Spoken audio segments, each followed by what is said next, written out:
नाज़रीन, वेस्ट में एक नई ग्लोबल मूवमेंट जो है वो फलस्तीन के लिए देखी जा रही है, जिसका सबसे बड़ा मुजाहरा जो है वो इटली में हुआ है। इटली के अंदर बहुत ही बड़े प्रोटेस्ट हुए हैं मेलोनी गवर्नमेंट के खिलाफ, और इस वजह से हुए हैं कि ये गवर्नमेंट जो है वो इजराइल की सपोर्ट कर रही है। बड़ा ये इफेक्टिव प्रोटेस्ट था जिसमें फ्लाइट्स कैंसिल हुई हैं पहली बार, और जिसमें ट्रेन रुक गई हैं, जिसमें रोड्स जो है वो ब्लॉक किए हैं। बहुत ही अब तक के जितने प्रोटेस्ट हुए हैं इटली में, और देखिए इटली के लोग बहुत ज्यादा फ्रॉम द डे फर्स्ट जो है वो फलस्तीन की सपोर्ट कर रहे हैं। तो ये जो आज प्रोटेस्ट हुआ है नेशन वाइड जो प्रोटेस्ट था और बहुत ज्यादा इफेक्टिव था, तो पूरे वेस्ट के अंदर ये सेंटीमेंट जो है वो देखा जा रहा है। उसकी वजह यह कि गजा में दोबारा फिर बमबारी जो है वो हो रही है। बड़ी खौफनाक और शदीद बमबारी इजराइल ने गजा पर की है, तमाम इतराब से की है और तमाम वेपन्स के साथ की है। जेट्स ने बमबारी की है, जमीनी फौज ने गोलियां चलाई हैं, टैंकों ने गोले बरसाए हैं। उधर से जो कोस्टल लाइन है वहां से जो इजरायली वॉरशिप्स हैं उन्होंने खौफनाक अटैक किया। आप सोचिए कि वॉरशिप जो है वो मशीन गन से अटैक कर रहे हैं, तो क्या सूरत हाल वहां पर होती होगी। तो एक छोटी सी गजा पट्टी को वो तमाम इतराब से मुहासरा करके बैठे हुए हैं, ऊपर से बम गिरा रहे हैं, टैंक गोले चला रहे हैं, उधर से कोस्टल लाइन से भी अटैक हो रहा है। एक छोटा सा गजा, उसका मुहासरा अभी तक ओआईसी और अरब वर्ल्ड नहीं तोड़वा सकी है। और जो कल एमनेस्टी इंटरनेशनल की रिपोर्ट आई है जो हमने आपके सामने रखी, और एमनेस्टी इंटरनेशनल ने अपनी रिपोर्ट में यह लिखा है कि अभी भी गजा में जेनोसाइड हो रही है। तो आप मुझे बताइए कि यह तो बहुत बड़ा क्वेश्चन मार्क है रीजन के ऊपर, ओआईसी के ऊपर और उन गारंटर्स के ऊपर। आप सोचिए ये कितना बड़ा बिट्रेयल है जो फलस्तीनियों के साथ किया जा रहा है। यानी उधर 10 अक्टूबर से पहले, इस सीज फायर होने से पहले पूरी दुनिया में प्रोटेस्ट हो रहे थे, एक मोमेंटम था इजराइल के खिलाफ। इस वक्त वो प्रोटेस्ट नहीं हो रहे हैं, ठीक है ना। यानी अभी आज जो इटली में एक मुजाहरे देखे गए हैं, उससे पहले अगर हम देखें तो वो प्रोटेस्ट तो नहीं हो रहे हैं। तो जो मोमेंटम था उसको डिफ्यूज करने की कोशिश की गई है, और यहां पर जो जेनोसाइड है वो तो इफेक्टिवली जारी है।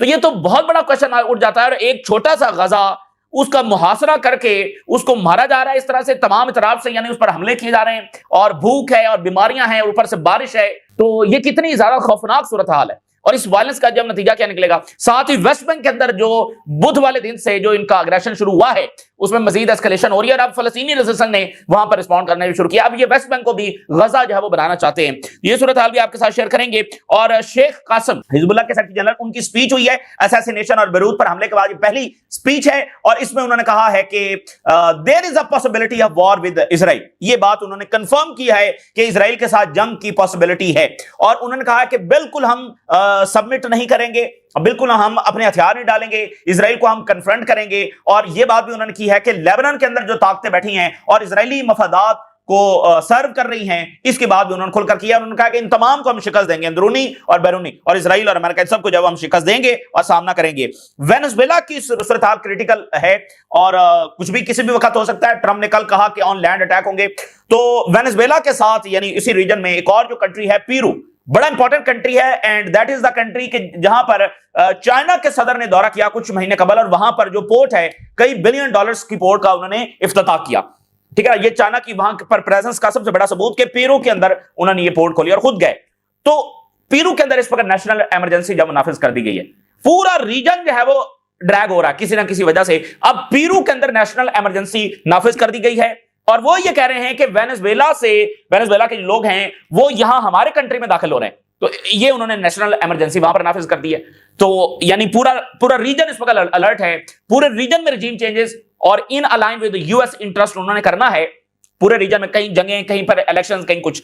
तो ये सूरत हाल भी आपके साथ शेयर करेंगे। सबसे पहले एक खबर आपके साथ शेयर करते हैं, और इससे आप अंदाजा लगा सकते हैं, और दुनिया देख रही है कि ये दुनिया कितनी आसानी के साथ हिलाई जा सकती है। यानी आज की दुनिया कितनी वल्नरेबल है कि एक छोटे से टूल से, एक छोटे से सॉफ्टवेयर से आप पूरी दुनिया का निजाम धर्म भरम करके रख सकते हैं। अब फ्रांस का जो सबसे फेमस जो उनकी कंपनी है एयरबस, जो कि पैसेंजर एयरक्राफ्ट जो बनाती है, और अब दुनिया में जो सारा एयर फ्लीट है, जो पैसेंजर प्यारे हैं, मोर देन हाफ जो है एयर फ्लीट का, ग्लोबल एयर फ्लीट का मोर देन हाफ वो एयरबस ने बनाया हुआ है और इस वक्त एक्टिव है, ठीक है ना। तो आज क्या हुआ है कि उनके सॉफ्टवेयर में कोई ऐसी खराबी आई है कि उन्होंने थ्रू आउट द वर्ल्ड एक हंगामी कॉल दी। हंगामी कॉल यानी मुख्तलिफ मुल्कों ने खरीदे हुए हैं, तो वो ऑपरेट कर रहे हैं, तो उन्होंने वर्ल्ड वाइड जो है वो हंगामी कॉल दी कि तमाम जो जहाज है उनको ग्राउंड कर दिया जाए। हजारों जहाज जो है वो उस वक्त हवा के अंदर थे, तो हजारों फ्लाइट्स दुनिया भर में कैंसिल हुई हैं, हजारों फ्लाइट्स, और बहुत सारे हवा के अंदर थे, उनको फौरी तौर पर उतारा गया। और एक अजीबो गरीब सूरत हाल, ये एयरबस जो कि 80s के अंदर बनी थी, 84 के अंदर, 84 या 86 के अंदर, तो ये उसकी तारीख का ये सबसे बड़ा वाकया है कि ग्लोबली ऐसा होना पड़ा। यानी 2-4 फ्लाइट्स तो हो जाती हैं, कभी कभार कोई मसला आ गया, लेकिन ग्लोबली ये हुआ है तो ये बहुत ही अजीब है। Airbus recall triggers global flight cancellation and repairs. Global flight जब वो कैंसिल हुई हैं, वर्ल्ड वाइड जो सारी फ्लाइट्स थी वो धर्म भरम हो गई। ऊपर से आप देखिए कि वीकेंड है और वीकेंड के ऊपर बहुत ज्यादा ट्रैवल हो रहा होता है, तो मतलब पूरी दुनिया इसमें शेक हुई और सब निजाम कनेक्टेड फ्लाइट्स और लोग एयरपोर्ट्स पर बैठे हुए हैं। ऑलमोस्ट 6,000 जो एयरक्राफ्ट हैं उनको फौरी तौर पर रोका गया। हजारों, उस वक्त 3,000 के करीब हवा के अंदर थे, बाकी जो है वो उड़ान भरने वाले थे। टोटल 6,000 एयरक्राफ्ट आप अंदाजा करें।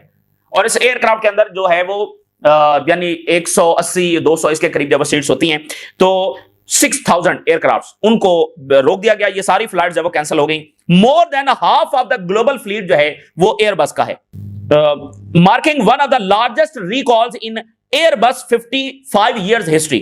55 साल में ये पहला ऐसा वाकया कि इतने बड़े लेवल का। तो एक सॉफ्टवेयर, वो कह रहे हैं कि एक सॉफ्टवेयर की खराबी आई है। अब ये कोई साइबर अटैक था या क्या था, लेकिन दुनिया इस वक्त हिली हुई है कि भाई अच्छा, ये हमारी जो दुनिया है ये इतनी वल्नरेबल है कि मतलब एक सॉफ्टवेयर और आपको पूरी दुनिया का निजाम धर्म भरम होकर जब रह गया है, तो ये एक बहरहाल बात है। अच्छा, मतलब ये देखें ना, जंगें कनेक्टेड और फिर क्राइसिस के ऊपर क्राइसिस दुनिया में बढ़ रहा है। अब ये हो सकता है वो बाद में कहेंगे रशिया ने जनाब अली कोई साइबर अटैक किया, उन्होंने किया हो ना किया हो, कैन नॉर्थ कोरिया ने साइबर अटैक किया है। तो आप जनाब अली ग्लोबल मूवमेंट का नाज़रीन आगाज हो रहा है मरवान बरगोती को रिलीज करने के लिए। Global push launched to secure the release of Marwan Barghouti. एक ग्लोबल कैंपेन जो है वो इंटेंसिफाई हो रही है मरवान बरगोती को रिलीज करवाने के लिए। The widely supported Palestinian leader, जो सबसे ज्यादा यानी जिनको फलस्तीनी पसंद करते हैं और कई दहाइयों से वो जेल के अंदर हैं, तो unifying voices for the Palestinian rights and statehood, तो फलस्तीनी रियासत और मरवान बरगोती की रिलीज के लिए एक बड़ी ग्लोबल तहरीक। और वेनेजुएला ने इसराइल के हवाले से नई स्टेटमेंट जारी की है। वेनेजुएला ने कहा, वेनेजुएला स्लैम्स इसराइल और आईसीसी को अर्ज किया कि वो गजा और सीरिया और लेबनान में जो इसराइल वॉर क्राइम्स कर रहा है उसके ऊपर एक्शन ले। देखें, वेनेजुएला सिर्फ गजा की बात नहीं कर रहा, लेबनान और शाम की भी बात कर रहा है। तो इतनी बात तो यहां नहीं हो रही, ओआईसी नहीं कर रहा जितना वेनेजुएला बात कर रहा है। अरब लीग ने तो लेबनान पर अटैक्स को कंडेम नहीं किया है, तमाम मुल्कों ने, मिडिल ईस्ट के तमाम मुल्कों ने लेबनान पर हमलों को कंडेम नहीं किया है, वेनेजुएला कर रहा है। तो आप मुझे बताइए ना, फिर आप कैसे ही कह सकते हैं कि इनकी अप्रोच ठीक है टुवर्ड इसराइल? वो वेनेजुएला वहां पर बैठा हुआ वो कंडेम कर रहा है और ये नहीं कर रहे, तो ये कैसे जस्टिफाई करेंगे अपनी इस अप्रोच को और अपनी इस पॉलिसी को? सो वेनेजुएला डिनाउंस इंटरनेशनल साइलेंस, और उन्होंने कहा, तनकीद की इस बात के ऊपर कि ये जो आलमी खामोशी है इजरायली वॉर क्राइम्स के ऊपर, over escalating Israeli action in the West Asia, यानी पूरे मिडिल ईस्ट के अंदर, मिडिल ईस्ट को बुनियादी तौर पर वेस्ट एशिया कहते हैं। मिडिल ईस्ट जो है ये कॉलोनियल टर्म है, यूरोपियंस आए थे तो वो यानी इसको कहते थे कि ईस्ट के ये मिडिल में है तो ये मिडिल ईस्ट हो गया। तो वेस्ट एशिया में जो इजराइल का अग्रेशन बढ़ रहा है, अर्जेंट अकाउंटेबिलिटी होनी चाहिए and justice for war crime जो इजराइल कर रहा है। देखना, एक होता है कि भाई ठीक है उनकी अप्रोच हो सकता है सही हो, इनकी रेजिस्टेंस की अप्रोच सही ना हो सकता है ना। तो अब आप देखिए कि ये पूरी दुनिया की वॉइसेस हैं और वो उसी अप्रोच के साथ खड़ी है जो रेजिस्टेंस की अप्रोच है, तो इनकी खामोशी जो है उसकी कोई जस्टिफिकेशन नहीं है। इटली के अंदर आप देखिए, देखें स्पेन है ना, स्पेन ने अपनी एयर स्पेस बंद की हुई है, स्पेन ने अपनी बंदरगाहें बंद की हुई हैं, स्पेन ने तमाम ताल्लुकात कट किए हुए हैं। तो स्पेन पागल है या स्पेन का ज्यादा बड़ा रिश्ता है को फलस्तीनियों के साथ? तो इसलिए बात यह है कि इनकी खामोशी की कोई जस्टिफिकेशन नहीं है। So Italy strikes disrupt travel amid pro Palestine anti Meloni protest. Pro Palestine protest हुए हैं पूरे इटली के अंदर और बाकायदा स्ट्राइक हुई है। दो बड़े नुक्ते हैं जिन पर स्ट्राइक हुई है।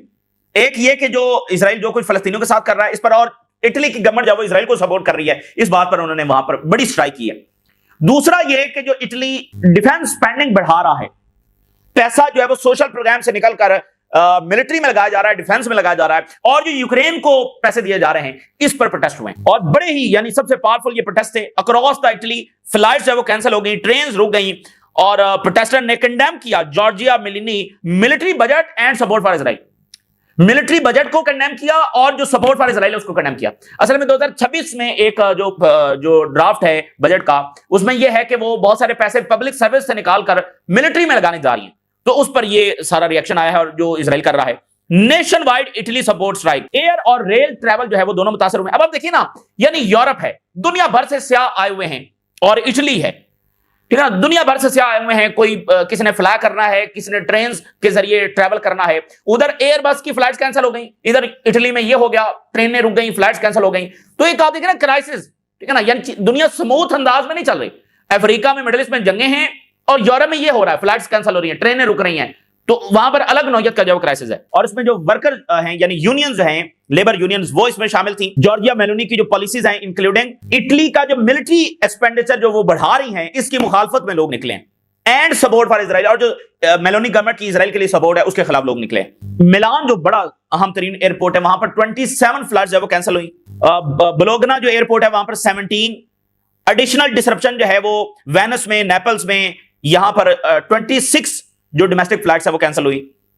ट्रेन जो है वो कैंसिल हुई। रोम के अंदर ट्रेन ट्रैवल जो है वो कैंसिल हुआ, मिलान में, गिनोवा में, और फिर बहुत सारे ऐसे ट्रेन स्टेशन हैं जहां पर मुकम्मल तौर पर उन्होंने ब्लॉक कर दिया। और कई ट्रेन स्टेशन ऐसे हैं जहां पर ट्रेन ने आकर रुकना था, लेकिन प्रोटेस्ट हो रहे थे और वो रुकी नहीं, ठीक है ना। So urban public transport services were also reduced in multiple cities. Major disruption hit Milan, Rome etcetera, बाकी सिटीज के नाम है। Rising grass root labour groups, और प्रोटेस्टर जो है वो मेजर सिटीज के अंदर मार्च कर रहे हैं जनाब अली, ठीक है ना, नारे लगा रहे हैं। 2026 का जो ड्राफ्ट बजट है, इनकम टैक्स कट्स उसमें शामिल हैं। जो मिडिल अर्नर्स हैं उसमें मतलब उनके ऊपर ज्यादा बोझ जो है वो डाला जा रहा है, तो वो सारा पैसा लेकर वो, और पब्लिक सर्विस का पैसा निकालकर वो मिलिट्री में लगा रहे हैं। तो देखिए ये बड़ी बड़ी इंपॉर्टेंट बात है। एक इजराइल के खिलाफ सेंटीमेंट, और दूसरा सेंटीमेंट ये कि वो पब्लिक सर्विसेज का पैसा, सोशल प्रोग्राम्स का पैसा वो निकालकर मिलिट्री में लगा रहे हैं। और आप देखें तो अमेरिका से कनाडा, कनाडा से यूरोप, यही सेंटीमेंट है। जर्मनी में आपको यह सेंटीमेंट नजर आ रहा है, फ्रांस में नजर आ रहा है, बाकी मुल्कों में नजर आ रहा है। आज इटली में इतना बड़ा ये मुजाहरा हुआ। भाई जो अमेरिका का इलेक्शन है वो सारा इसी बात पर हुआ है ना कि पैसा जंगों में नहीं, डोमेस्टिक लगाया जाए, पब्लिक सर्विसेज और इधर उधर लगाया जाए। न्यूयॉर्क का इलेक्शन आप देखिए, इससे पहले बर्लिन में इलेक्शन होने जा रहा है, उसमें वो सारा डिस्कस हो रहा है कि हाउसिंग कॉस्ट, ये वो सारा। तो ये बड़ा स्ट्रॉन्ग सेंटीमेंट है। पूरा यूरोप जंग के खिलाफ है और यूक्रेन को पैसा देने के खिलाफ है। तो कितनी देर गवर्नमेंट जब इसको अफोर्ड करेंगी? और अभी वो मजीद जंग छेड़ना चाहते हैं रशिया से, ये पॉसिबल नहीं होगा। यानी एक बहुत बड़ी डिफीट हो जाएगी ना, पब्लिक आपके साथ खड़ी नहीं है, आप जबरदस्ती जंग छेड़कर देख लेंगे तो क्या हो जाएगा। यानी पिछला जमाना और था, वर्ल्ड वॉर छिड़ गई, ये सारा कुछ हो गया, तब ये वाली सूरत हाल नहीं थी। इस वक्त लोग अवेयर हैं, पहले से खिलाफ हैं। और ये सारी गवर्नमेंट्स आप देख लें, मैक्रोन पॉपुलैरिटी लोएस्ट सतह के ऊपर है, बाकी E3 के मेंबर्स आप देख लें, इटली की अब मेलोनी के खिलाफ प्रोटेस्ट देख लें। यानी ये तमाम जो गवर्नमेंट्स हैं वो पॉपुलैरिटी के निचले तरीन दर्जे पर पहुंची हुई हैं। तो ये कैसे फैसले करेंगी मतलब रशिया से जंग करने के? कौन यहां तो यूक्रेन की जंग को सपोर्ट करने के लिए लोग तैयार नहीं। ये बड़ा इंपॉर्टेंट तरीन नुकता है कि यूरोप की पब्लिक और वेस्ट की पब्लिक जो है, गजा में बड़ी खौफनाक बमबारी हो रही है, इसराइल ने जो पिछले घंटों में शुरू की है। Israeli bombardment intensifies across Gaza despite ceasefire, पूरी गजा पट्टी में। और उसमें जनाब जेट्स हैं, वॉरशिप्स हैं और टैंक्स हैं, launching wave of land, sea and air bombardment, जमीन से और फिजा से और समंदर, तीनों तरफ से हमले। गजा छोटा सा गजा, और उसका मुहासरा कब से, मतलब 2 साल से उसका मुहासरा ये करके बैठे हुए हैं। और ये अरब वर्ल्ड उस छोटे से गजा का मुहासरा नहीं तोड़वा सकी। Targeting various areas it continues to occupy, जिसमें eastern areas of the Gaza city हैं वो अंडर अटैक आए हैं। फिर बैत लाहिया का जो इलाका है वहां पर हमला हुआ है, बुरीज कैंप का इलाका है, अल करारा का इलाका है, बनी सुहेला का इलाका है, शुजाया है, जैतून है। और इजरायली ऑक्यूपेशन व्हीकल और जो उनकी व्हीकल्स हैं उन्होंने भी फायर जब ओपन किए, और वॉरशिप जो है उन्होंने हैवी मशीन गन से वहां से जब अटैक्स किए, आर्टिलरी जो है वो वहां पर शेलिंग कर रही है। मतलब कोई इलाका उन्होंने छोड़ा नहीं है। और फिर आप ये रिपोर्ट देखिए कि गजा में जो लाइफ एक्सपेक्टेंसी है वो कट नियरली इन हाफ। ये बड़ी खौफनाक बात है। देखें 2 साल हो गए, बमबारी हो रही है, बीमारियां हैं, ट्रॉमा है, ठीक है ना, बहुत कुछ है। यानी वो डैमेज हो गए। जो फलस्तीनी जिंदा भी हैं उनकी भी लाइफ एक्सपेक्टेंसी जो है वो हाफ हो गई है। आप जरा अंदाजा करें, ऑर्गन्स डैमेज हुए ना, स्टार्वेशन आपने फेस किया, आपके ऑर्गन्स डैमेज हो गए। स्टार्वेशन इतनी ज्यादा उन्होंने डैमेज किया है कि अगर वो सर्वाइव भी कर गए हैं तो यानी अगर उनकी उम्र 70 साल होना थी तो वो हाफ होंगी। आप सोचें, यही इसी को तो आप नस्लकुशी कहते हैं। तो ये एक बड़े यानी मेजॉरिटी ऑफ पॉपुलेशन में अब ये रिपोर्ट आज सामने आ रही है कि उनकी लाइफ एक्सपेक्टेंसी हाफ हो गई है। इसके खदशात हैं। इसका जवाब ये रीजन कैसे देगा? क्या यहां पर भी कहेंगे ये हमास का कसूर है, या हिजबुल्लाह का कसूर है, या ईरान का कसूर है? फिर आप वेस्ट में देखिए, raids, clashes and settler attacks escalate across the West Bank. देखिए मैं सिर्फ आपको एक बात बताऊं, ये जो कहते हैं ना ये चुप करके बैठे हुए हैं, और ये इनका बयान यही है कि ये कसूरवार है रेजिस्टेंस। मुझे बताइए कि यूनाइटेड नेशन को तो ये मानते हैं, यूनाइटेड नेशन के जनरल सेक्रेटरी को तो ये मानते हैं, यूएन के जनरल सेक्रेटरी के ये अल्फाज हैं 7 अक्टूबर के फौरी बाद। उन्होंने कहा कि ये हमले हवा में नहीं हुए हैं, इसके पस मंजर को चेक करना चाहिए कि इजराइल ने जो वहां पर जुल्म बर्बरियत की हुई है तो उसका रद्दमल क्या नहीं आना था। तो ये यूएन के जनरल सेक्रेटरी के अल्फाज हैं, जिसके बाद ये इजराइल और अमेरिका का यूएन से फड्डा पड़ा हुआ है। ये तब से शुरू हुआ है ना, 7 अक्टूबर के बाद ये पहली उनकी स्टेटमेंट थी जनरल सेक्रेटरी की। उनका ये ऐसा ना देखा जाए कि उन्होंने हमला कर दिया, ये हमले हवा में नहीं हुए कि बस उन्होंने कर दिया, पीछे बैकग्राउंड भी इसका है कि जो गजा को ओपन एयर प्रिजन इन्होंने बनाया हुआ है। तो ये बुनियादी बात है। तो ये इनके पास इसलिए कोई जस्टिफिकेशन नहीं है इस खामोशी की। तो आगे से अल-कुद्स ब्रिगेड ने ऑपरेशंस अनाउंस किए हैं targeting Israeli occupied forces in the West Bank raids. तो अब देखें ना, ये इतना प्रोवोक कर रहे हैं, कल को सीरिया से जवाब आ जाएगा तो सीरिया का कसूर होगा, कल को हिजबुल्लाह अटैक करेगी तो हिजबुल्लाह का कसूर होगा। अब ये वेस्ट बैंक में वो इतना कर रहे हैं, लोगों को, बच्चों को, औरतों को मार रहे हैं, बच्चों को घरों से उठाकर गिरफ्तार कर रहे हैं और जेलों के अंदर फलस्तीनियों को बेदर्दी से मारा जा रहा है। तो अब इसका, इस वायलेंस का रिएक्शन आएगा तो फिर वो रिएक्शन देने वाले जिम्मेदार होंगे, क्या फलस्तीनी जिम्मेदार होंगे? तो ये कौन सी फुलिश माइंड्स हैं जो ये समझते हैं कि ये फलस्तीनी जिम्मेदार हैं या लेबनीज जिम्मेदार हैं, जो इजराइल को जिम्मेदार जो नहीं समझते। तो हिजबुल्लाह के सेक्रेटरी जनरल ने ये स्पीच की है आज। उन्होंने कहा कि इजराइल का जो प्रोजेक्ट है इसको हमने शटर्ड कर दिया है, और ये पीपल की माइट जो है, ये लोगों की ताकत है जिसने इसको शटर्ड कर दिया है, और जो असैसिनेशन हुई है उससे हमारा रास्ता रुकने वाला नहीं है। और ये जो असैसिनेशन है और ये जो सारा क्राइसिस है, ये हमारे दरमियान मजीद इख्तलाफ पैदा करने की जो कोशिश है और हमें डिवाइड करने की कोशिश है। और एक बात उन्होंने बड़ी इंपॉर्टेंट की, वेरी इंपॉर्टेंट, उन्होंने कहा कि we are in open battle field, हमें खुले मैदान जंग में है और enemy operates with great ease. दुश्मन जो वो बड़ी आसानी से ऑपरेट कर रहा है, यानी उसको कोई रुकावट नहीं है।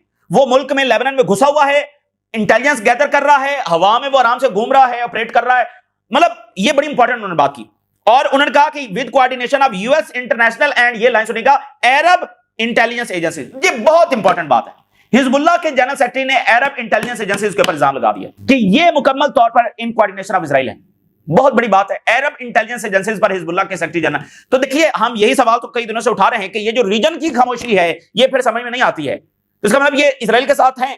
देखिए, मैं आपको बताऊं, इजराइल कोई इतना ताकतवर नहीं है, और ये 12 दिनों में ईरान के साथ जो जंग हुई आपने देखा, ये जो दंदराता फिरता है, ये जो बदमाश बना फिरता है, ये रीजन अगर इजराइल के साथ ना खड़ा हो या खामोश ना बैठा हो, ये इजराइल इतने जोगा है ही नहीं। वो इतने दिनों से इतनी बर्बरियत करता चला जा रहा है। तो वो कह रहे हैं अरब इंटेलिजेंस सारी एजेंसी जो है वो इसको इंटेलिजेंस दे रही है इजराइल को, जो हमारे पर हमले हो रहे हैं। इससे बड़ी कोई बात हो सकती है? यानी फिर तो वो और इजराइल एक ही पेज पर है। फिर आप कैसे कहेंगे कि इजराइल ने जो किया? फिर तो आप पूरे हिस्सेदार हैं जो इजराइल वेस्ट बैंक में कर रहा है, जो गजा में उसने किया है, तो सीरिया में भी फिर ये खुद करवा रहे हैं। ये सोचने वाली बात है। तो ये तो बड़ा गहरा प्रोजेक्ट है और खौफनाक है। तो हमारे पास राइट टू रिस्पॉन्ड है और हम ये पूरी तरह से करेंगे। और सीज फायर जो वो डे ऑफ विक्ट्री है हमारे लिए, क्योंकि इसने इजराइल को रोका अपने गोल्स अचीव करने के हवाले से। और इजराइल जो है वो हमें बिल्कुल क्रश करने के लिए आया, लेकिन इसमें जब वो नाकाम हुआ और सबसे बढ़कर के रेजिस्टेंस ने सर्वाइव किया, यही उसकी फतह है। और ये जो वेपन्स हैं हमारे, इसने असल में इजराइल को रोका हुआ है, यानी इजराइल के प्रोजेक्ट्स को हमारे वेपन्स ने रोका हुआ है।